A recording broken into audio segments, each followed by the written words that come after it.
بندہ مومن کا اگر اپنا تعلق اللہ کے ساتھ مخلصانہ ہے، اس میں منافقت نہیں ہے، اس میں ریا نہیں ہے، اس میں دھوکہ نہیں ہے، اس میں فریب نہیں، مخلصین لہ الدین، تو اللہ تعالیٰ کا تعلق بھی اس کے ساتھ ریسیپروکیٹ کرتا ہے۔ اللہ تعالیٰ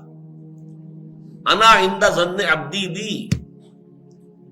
حضور یہ اللہ کا قول ہے حدیث قدسی میں کہ میرا بندہ میرے بارے میں جو کچھ گمان کرتا ہے میں وہی سلوک اس کے ساتھ کرتا ہوں۔ اللہ تعالیٰ بھی مخلص ہے، اللہ تعالیٰ کی مرضی کے بغیر کچھ نہیں ہو سکتا، تو یقیناً جو کچھ ہوا ہے اس میں میرے لیے خیر ہے، چاہے فوری طور پر مجھے ناگوار گزرا ہے، مجھے تکلیف ہوئی ہے، میرے لیے یہ شے جو ہے ناپسندیدہ ہے،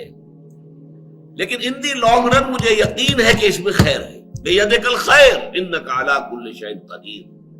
اے اللہ تیرے ہاتھ میں خیر ہی خیر ہے، تو ہر چیز پر قادر ہے۔